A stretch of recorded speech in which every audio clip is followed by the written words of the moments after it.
이 시간 다 함께 묵도하심으로 주일 오후 예배를 하나님께 드리겠습니다.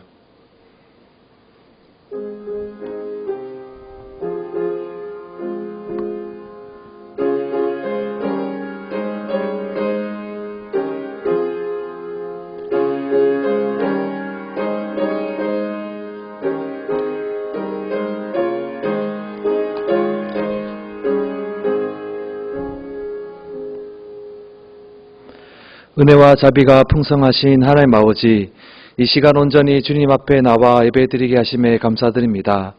비록 코로나 사태로 영상으로 드리는 예배지만 온 마음과 정성을 다해 하나님께 예배드립니다. 예배를 통해 말씀의 은혜를 부어주시고 코로나 시대를 이겨낼 수 있는 힘과 능력을 주시옵소서. 시작하는 시간입니다. 마치는 시간까지 성령 하나님께서 저희와 함께 하시고 듣는 귀를 주사 말씀을 깨닫게 하시고 은혜 위에 은혜를 베풀어 주시옵소서. 이 모든 말씀 살아계신 예수님의 이름으로 기도합니다. 아멘. 다 함께 찬송가 292장 찬양하시겠습니다.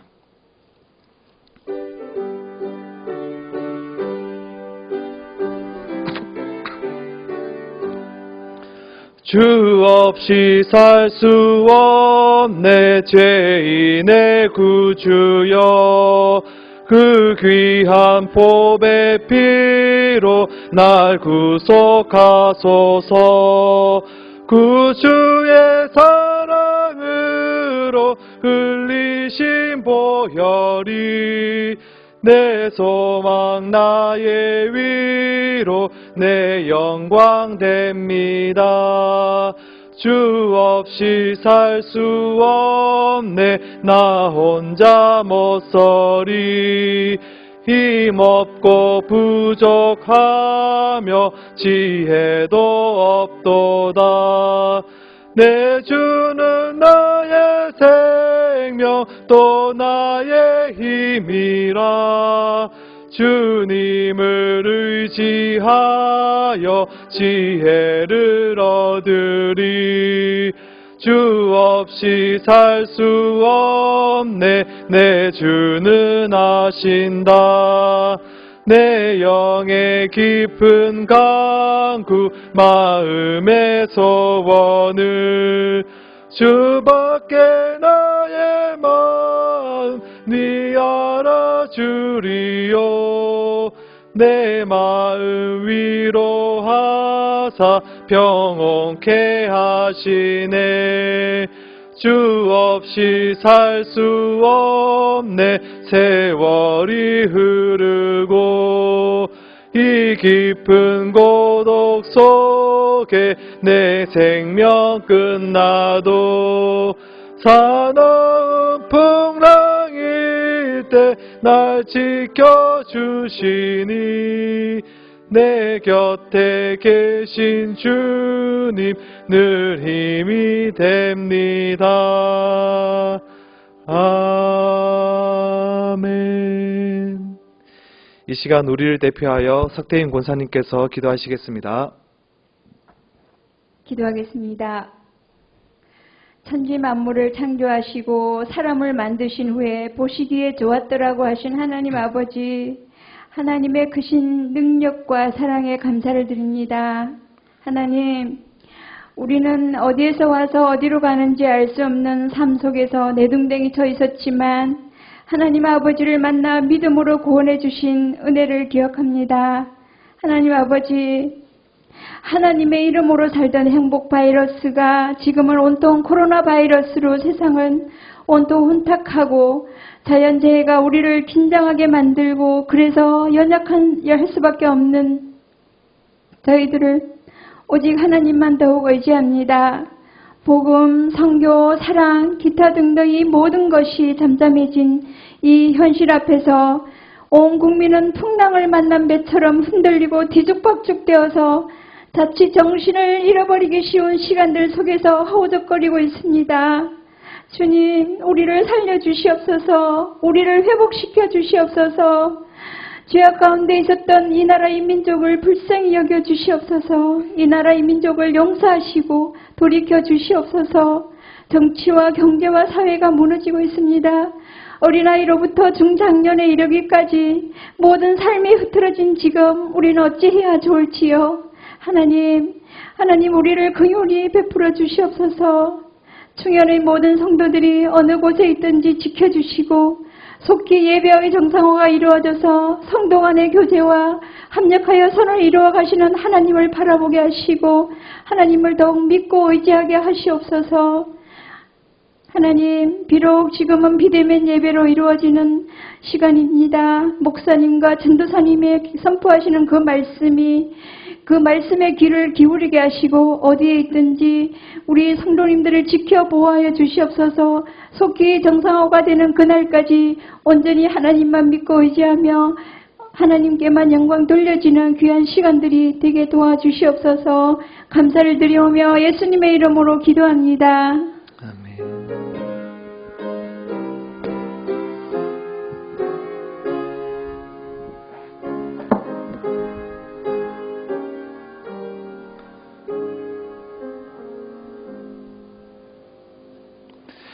오늘 함께 보실 하나님의 말씀은 베드로전서 1장 1절에서 9절 말씀입니다. 제가 보는 신약 성경 377면에 있습니다. 베드로전서 1장 1절에서 9절 말씀입니다. 제가 한 절, 여러분이 한 절 다 같이 교독하며 읽겠습니다. 제가 먼저 읽겠습니다. 예수 그리스도의 사도 베드로는 본도, 갈라디아, 갑바도니아, 아시아와 비두니아에 흩어진 나그네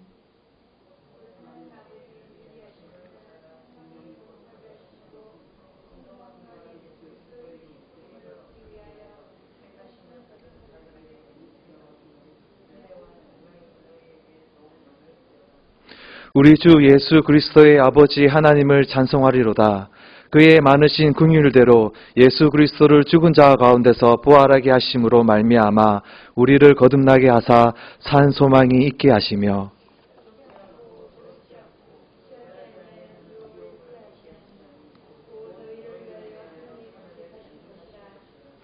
너희는 말세에 나타내기로 예배하신 구원을 얻기 위하여 믿음으로 말미암아 하나님의 능력으로 보호하심을 받았느니라.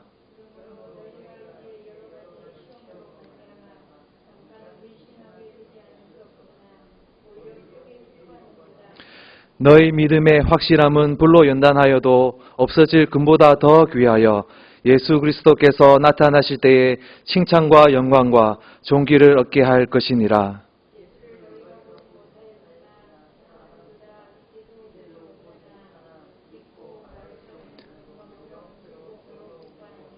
다 같이 읽겠습니다. 믿음의 결국 곧 영혼의 구원을 받음이라. 아멘. 할렐루야. 좌우에 계신 분들께 사랑합니다, 은혜 받으세요라고 말을 전하겠습니다. 지금 영상으로 함께 하시는 분들도 옆에 계신 분들께 사랑합니다, 은혜 받으세요라고 말하겠습니다. 앞에 이렇게 텅 빈 의자들을 보니 서로 얼굴 마주보며 인사하고 함께 예배드렸던 때가 참 많이 그립습니다. 하나님께서 은혜와 긍휼을 베푸시어 하루속히 코로나19가 종식되어 함께 온 마음과 정성을 다해 하나님께 예배드리는 그날이 빨리 오기를 간절히 소망합니다. 지난 시간에도 제가 말씀드렸다시피 지금 우리는 어떤 시대를 살고 있나요? 바로 코로나 시대를 살고 있습니다. 그런데 이 코로나가 장기화됨에 따라 우리는 마치 소설 속에 나오는 판도라의 상자를 연 것처럼 한 번도 경험해 보지 못한 시대를 살게 되었습니다. 코로나는 우리 삶의 판도를 완전히 바뀌어 버렸죠. 최근 사회적 거리두기 2.5단계 진입 후에는 카페나 음식점도 갈 수 없고 친구나 회사 동료들과 교제도 못하는 고립된 생활로 인해 많은 사람들이 우울증을 호소하고 있는데요. 이를 코로나 블루라고 합니다. 우리 주위에 보면 코로나 블루를 호소하는 사람들이 참 많이 있습니다. 학교 생활 또는 대학 캠퍼스를 경험해 보지 못하는 신입 학생들, 결혼식을 올리지 못하고 있는 예비 부부들, 생계가 막연해진 자영업자들이 그 대표적인 예지요. 특히 자영업자들은 아이고 아버지 제발 살려주이소 라고 외칠 정도로 상상을 초월할 그런 어려움을 겪고 있습니다. 심리학에 따르면 우울증이 길어지면 두 가지 증상이 나타난다고 하는데요. 하나는 무기력이고 또 나머지 하나는 분노입니다. 최근 사회적 동향을 살펴보면 무기력보다는 분노가 많이 나타나고 있습니다. 특히 우리 한국 사람들은 몸에 많은 열이 있지요. 바로 다혈질입니다. 코로나 스트레스로 인해 우리 안에 많은 열이 점점 분노로 표출되고 있습니다. 코로나로 인한 분노를 코로나 앵글이라고 하는데요. 코로나 앵글이는 우리의 사회생활과 대인관계에서 나타나며 또한 많은 나쁜 영향을 미치고 있습니다. 그 대표적인 예로 세대 갈등과 코로나 이혼이 있습니다. 최근 한 동영상을 보았는데요. 당상역을 지나던 열차 안에서 한 승객이 50대로 보이는 남성에게 마스크 착용을 요구하였습니다. 그러자 이 말에 흥분한 50대 남성이 슬리퍼를 벗어 승객의 뺨을 무차별적으로 때리고 그래도 분이 안 풀렸는지 다른 승객의 목까지 조르는 충격적인 영상이었죠. 이 영상은 SNS를 통해 급속하게 퍼졌는데요. 영상에 수많은 댓글들이 쫙 하고 달렸습니다. 댓글을 읽다 보니 한 가지 눈에 띄는 단어가 있었는데요. 그것은 바로 568남이라는 단어입니다. 여러분, 568남이라는 단어가 무슨 뜻인지 아시나요? 568남이라는 말은 50대, 60대가 또 방향을 방해했다라는 뜻입니다. 실제로 대중교통 마스크 의무화 시행 후에 탑승 제한 마찰 사건에 관련된 사람들 가운데 60대가 가장 많았고 그 뒤를 이어 50대가 많았다고 합니다. 이를 빗대어서 568남이라고 합니다. 이것은 코로나로 인해 세대 갈등이 얼마나 심각해지고 있는지를 단적으로 보여주고 있는 증거이지요. 또 다른 예가 코로나 이혼인데요. 코로나로 인해 남편들이 자택근무를 하면서 부부 사이에 많은 갈등이 일으킨다고 합니다. 하루 종일 같이 있으면서 평소에 알지 못했던 불편한 모습들 때문에 서로 많이 이렇게 부딪힌다는 것이죠. 실제로 이러한 갈등 때문에 코로나 시대에 이혼율이 많이 올라갔다고 합니다. 이렇게 코로나로 인해 나타나는 많은 현상들은 전에는 전혀 생각지도 못한 방향으로 흘러가고 있다는 것을 보여주고 있습니다. 이 외에도 앞으로 코로나가 어떤 문제를 가져올 것인가에 대해서는 아무도 예상하지 못합니다. 이러한 예측 불가능한 상황 때문에 많은 사람들이 불안과 근심에 빠져 있는 것이죠. 사랑하는 성도 여러분, 지금 우리는 한 번도 경험해 보지 못한 시대를 살아가고 있습니다. 이러한 시대 앞에 저와 여러분은 어떻게 살아가야 할까요? 답은 딱 하나이지요. 바로 성경을 찾는 것입니다. 성경이 어떻게 말씀하고 있는지를 우리는 읽고 듣고 또한 깨달아야 합니다. 왜냐하면 하나님께서 성경을 통해 우리에게 말씀하시며 또 우리의 문제가 무엇인지 또 어떻게 우리의 문제를 이겨낼 수 있는지에 대해서 정확하게 말씀해주고 있기 때문이죠. 저는 오늘날 우리가 직면한 현실을 보며 과연 하나님께서 어떤 말씀을 전해주실까 고민하며 성경을 읽고 묵상하다가 알게 된 말씀이 바로 베드로 서신입니다. 사랑하는 성도 여러분, 오늘 본문 말씀을 이해하기 위해서 먼저 베드로 서신의 역사적 배경을 잘 이해해야 합니다. 1절 말씀을 보면 베드로 서신은 소아시아 교회들과 그 근방의 교회 성도님들을 위한 편지였습니다. 베드로 서신이 보내졌을 때 당시 로마 황제는 네로 황제였습니다. 다들 잘 알다시피 네로 황제는 폭군으로도 유명했는데요. 폭군 황제의 통치 속에 많은 그리스도인들이 환난과 고난을 당하였죠. 특히 AD 64년 7월 18일에 상상을 초월하는 대환난과 핍박이 발생하였는데요. 그것은 바로 세계 역사에서도 유명한 로마의 대화재입니다. 네로 황제는 자신의 잘못을 그리스도인이 그랬다며 누명을 씌우죠. 그 이후로 말로 다 못할 만큼의 대환란과 핍박이 시작되었습니다. 이 베드로 서신은 AD 63년 말에서 AD 64년 초에 쓰여졌다는 주장에 대부분의 학자들이 동의하고 있습니다. 폭군 네오 황제와 타락한 시대를 보며 사도 베드로는 앞으로 한 번도 경험해보지 못한 환란과 핍박이 있을 것이라는 사실을 소아시아 교회 성도님들에게 미리 알려주어 성도들로 하여금 고난과 환란을 이겨낼 수 있게 무장시키는 편지가 바로 베드로 서신이지요. 그래서 베드로 서신의 핵심 단어는 고난, 소망, 영광입니다. 이 세 가지 핵심어는 베드로 서신 전반에 걸쳐 계속 반복되어 나오고요. 오늘 본문 말씀에도 고난, 소망, 영광이 나타나 있습니다. 사랑하는 성도 여러분, 오늘 본문에서 사도 베드로는 눈에 띄는 표현을 하고 있는데요. 그것은 바로 2절에 나오는 은혜와 평강이 너희에게 더욱 많을지어다라는 문구입니다. 일반적으로 당시 편지 형식을 보면 은혜와 평강이 너희에게 있을지어다라고 표현하는데요. 이러한 표현은 받는 사람들의 평화와 안정을 기원하는 표현입니다.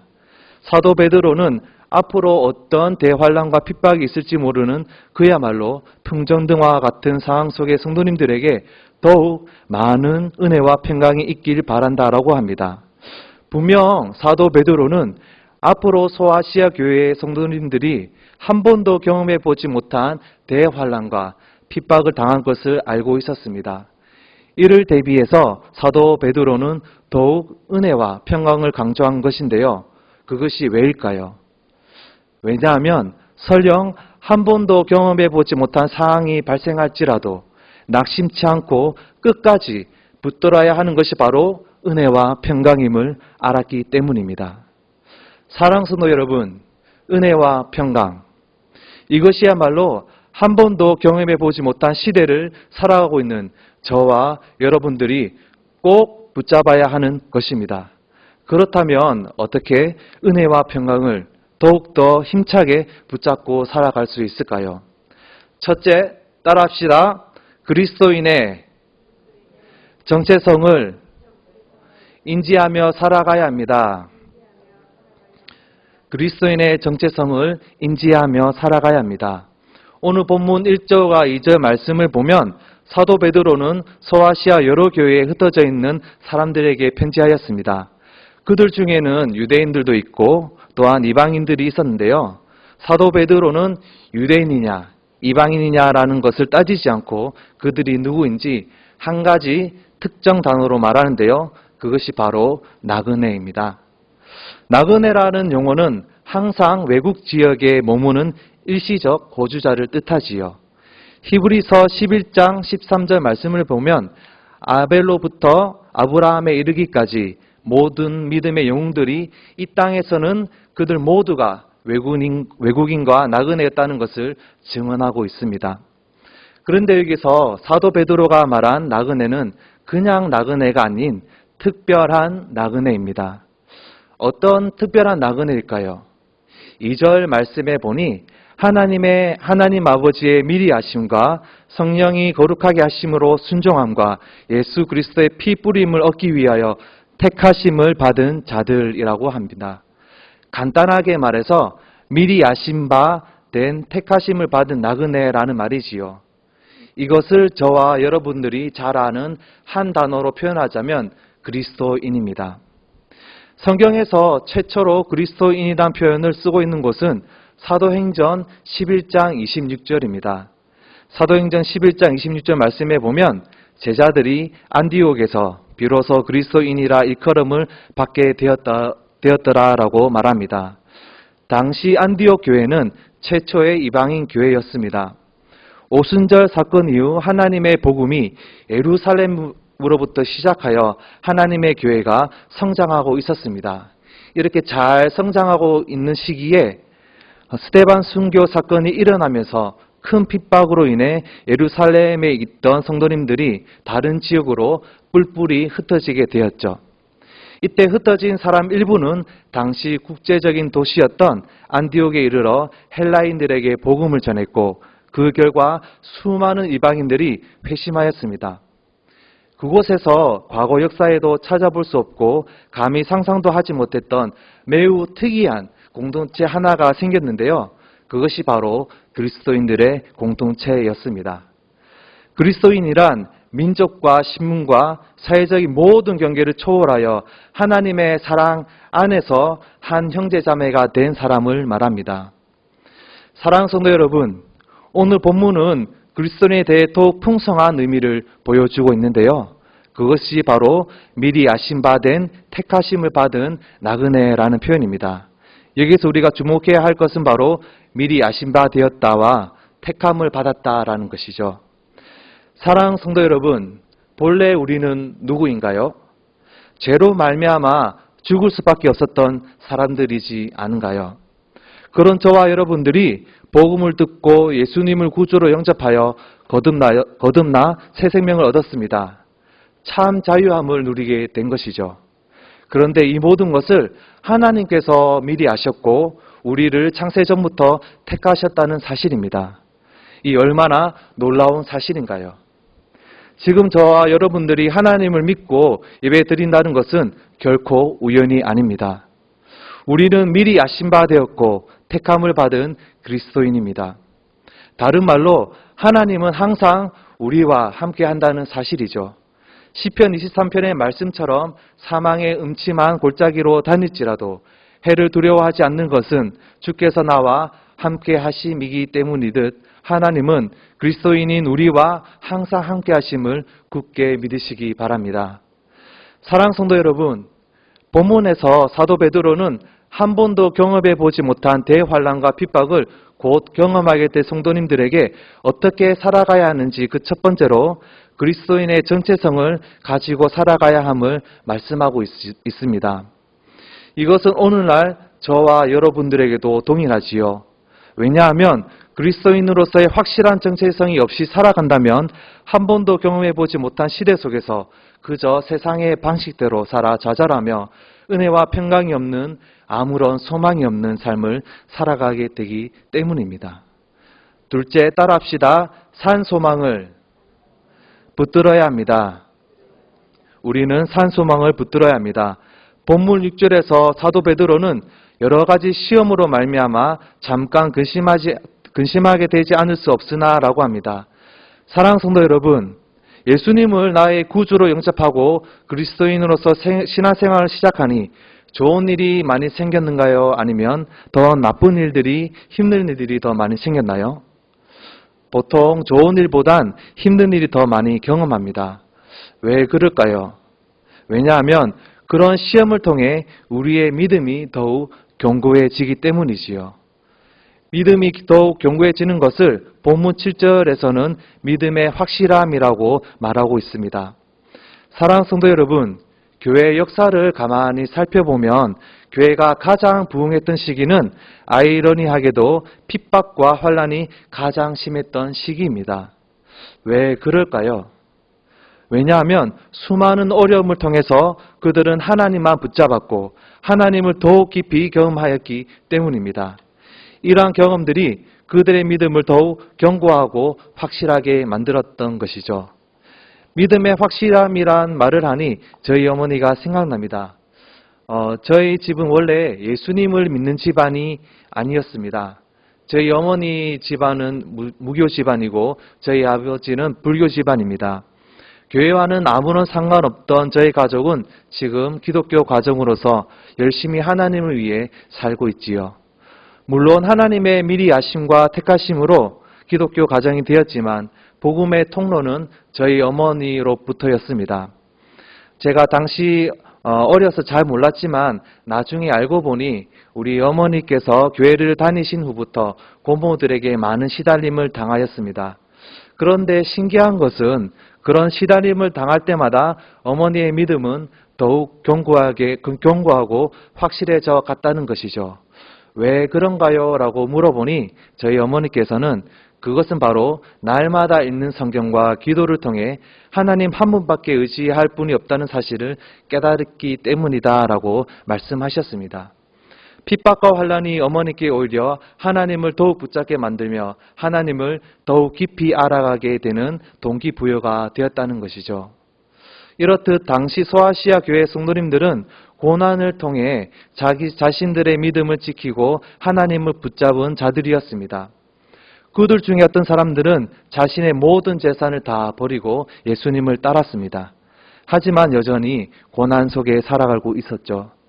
예수님을 알지 못하는 때에는 그런대로 문제없이 잘 살았는데 예수님을 믿기 시작하면서 찾아온 고난은 이전에 누렸던 행복을 까먹게 만들어 버렸습니다.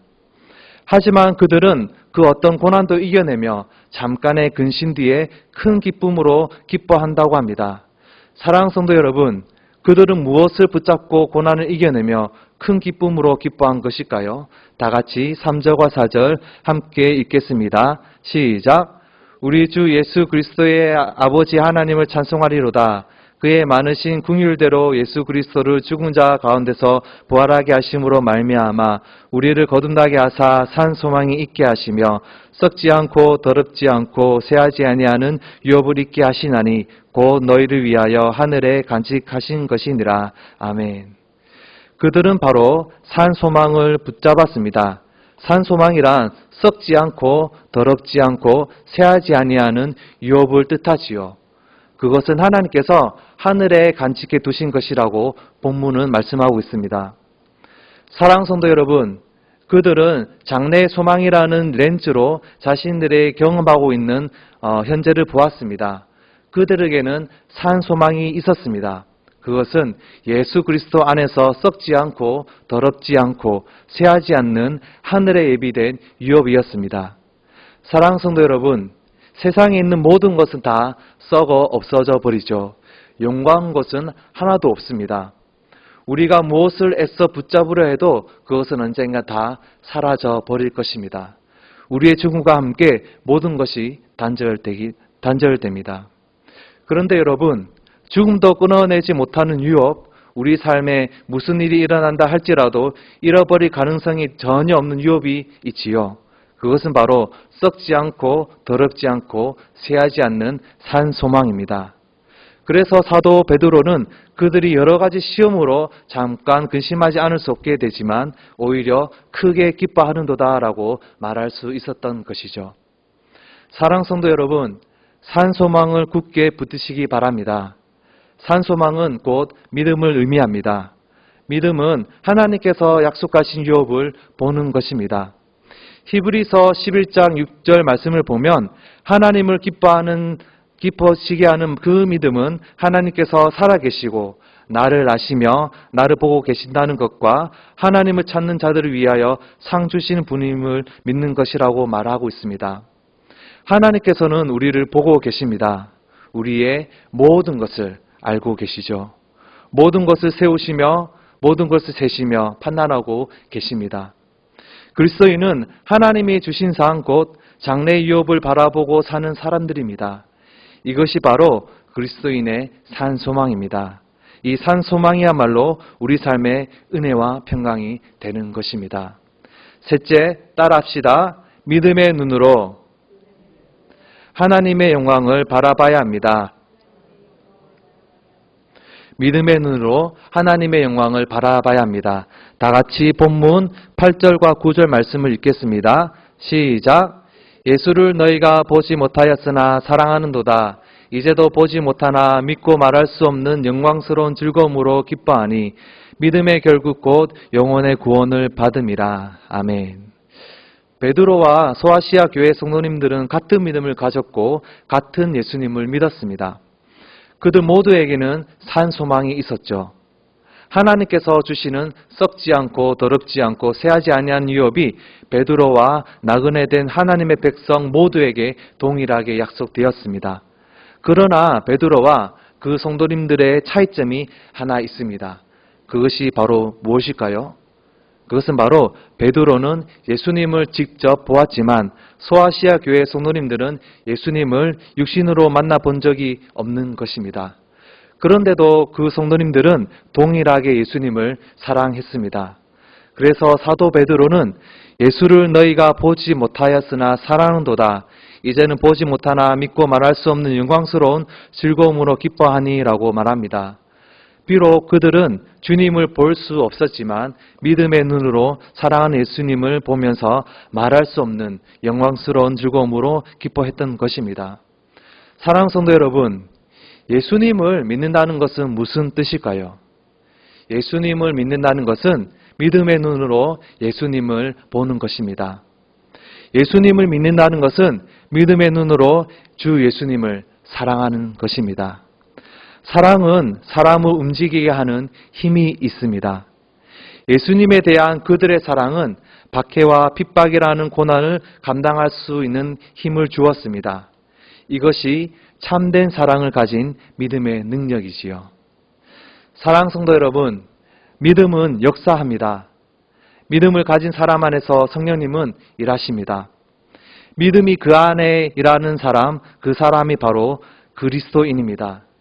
그리스도인은 말이 아니라 전인격적으로 그리스도를 사랑하며 그리스도께 마음에 기울어지는 사람을 뜻하지요. 참 믿음의 그리스도인에게 주님은 말할 수 없는 영광과 즐거움을 가져다 주었습니다. 이것은 세상이 주는 사랑이 만들어내는 기쁨과는 다르지요. 무한하고 영원하시며 완전한 아름다우신 주 예수님에 대한 사랑만이 만들어낼 수 있는 하늘의 기쁨이며 주님 안에 있는 기쁨인 것입니다. 이 기쁨을 누림으로 우리 삶의 은혜와 평강이 더욱 넘치게 되는 것입니다.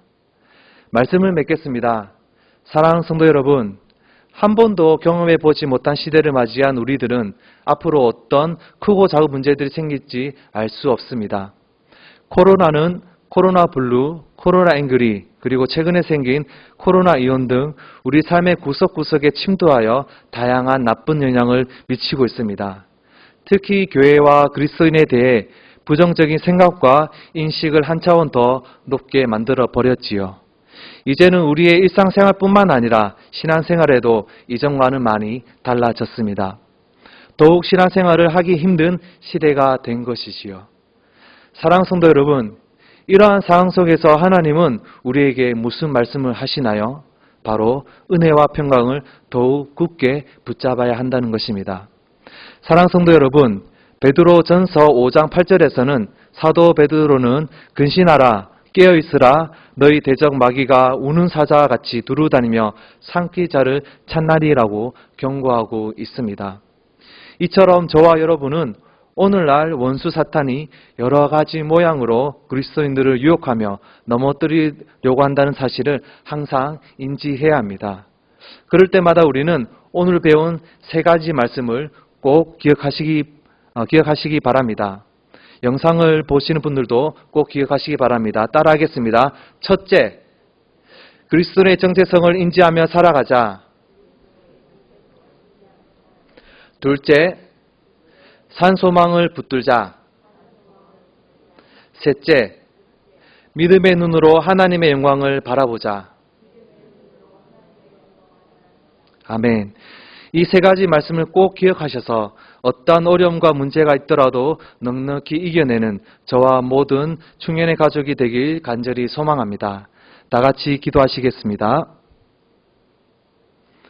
사랑과 은혜가 풍성하신 하나님 아버지, 오늘 저희에게 귀한 말씀을 주셔서 감사드립니다.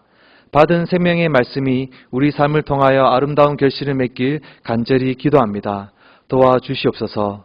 하나님 아버지, 코로나가 장기화됨에 따라 한 번도 경험해보지 못한 시대를 살아가고 있습니다. 우리 삶의 모든 영역에서 전혀 생각지 못한 문제들이 일어나고 있습니다.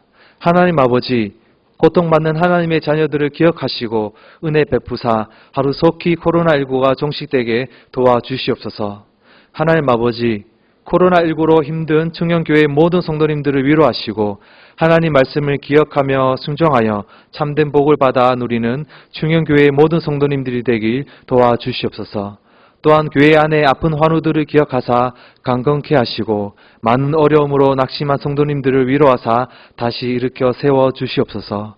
항상 성령님께서 말씀으로 저희들을 인도하시고 하는 일마다 형통함을 주셔서 살아계신 하나님의 영광을 드러내며 살아가도록 축복하여 주시옵소서. 이 모든 말씀 우리 주 예수님의 이름으로 기도합니다. 아멘. 다 함께 찬송가 288장 찬양하신 후 담임 목사님 나오셔서 강구와 축도하심으로 주일오 예배를 마치겠습니다.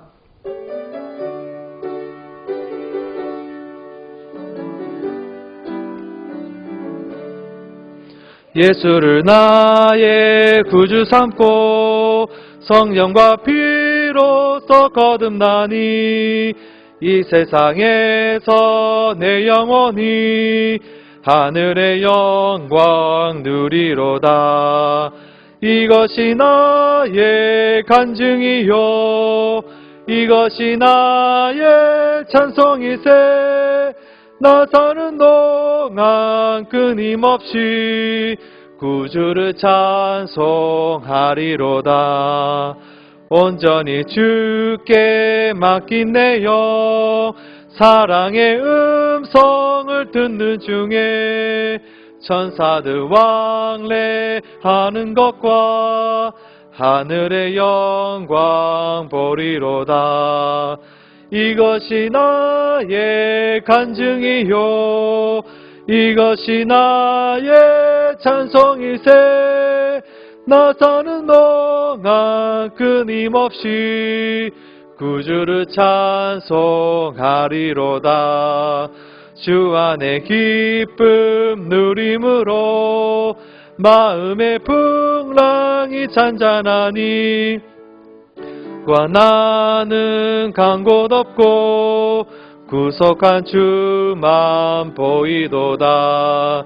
이것이 나의 간증이요 나의 찬송이세. 나 사는 동안 끊임없이 구주를 찬송하리로다. 아멘.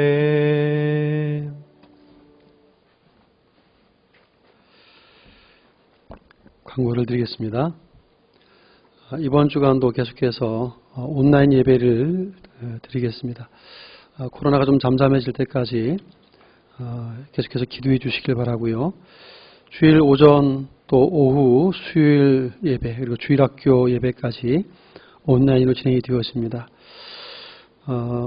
그러나 이제 새벽 기도회는 우리 중지자 중심으로 또 오셔서 기도에 동참해 주시면 감사하겠습니다. 어려운 때이지만 그래도 기도하는 한 사람이 꼭 필요합니다. 직분을 갖고 있는 분들은 새벽에 오셔서 함께 기도해 주시길 바라고요. 하나님께서 예배와 제사를 명하셨을 때 예물을 빈손으로 내게 나오지 말지니라 늘 말씀하셨습니다. 모든 예배 때마다 준비해 드린 예물들은 이렇게 온라인으로 예배를 하고 있기 때문에 교회 통장 계좌로 이렇게 송금을 해주셔도 되겠고 계좌 이체를 하시거나 불편하신 분들은 뭐 주중에 아무데라도 교회 사무실 오셔서 이렇게 직접 전달해 주셔도 되겠습니다. 그래서 하나님 앞에 온전한 예배와 온전한 예물들을 드릴 수 있기를 바라고요. 9월 정기 제적회는 현장 예배가 다시 시작될 때에 모일 수 있도록 그렇게 하겠습니다. 노회를 앞두고 있어서 거제시찰 정기회를 저희 교회에서 8일 화요일 오전 11시에 시찰회로 모이게 됩니다. 한 20명 이내로 모이게 되는데 작은 수이지만 노회를 앞두고 모이는 모임입니다. 잘 끝날 수 있도록 기도해 주시고 또 지역 목회 거제와 통영에 목회자들 세미나가 있는 횃불회가 개강이 됩니다. 목요일 오전 10시 반에 고인교사 개강을 하고 매주마다 이제 영상으로서 횃불의 강의를 듣게 됩니다. 지역에 많은 목회자들이 또 말씀을 잘 배우고 또 좋은 강의를 통해서 우리 성도들과 함께 나눌 수 있도록 위해서도 기도해 주시길 바랍니다.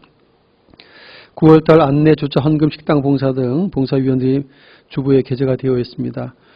이제 현장 예배로 전환이 되면 그 주보에 기재된 대로 또 섬겨주시길 바라고요.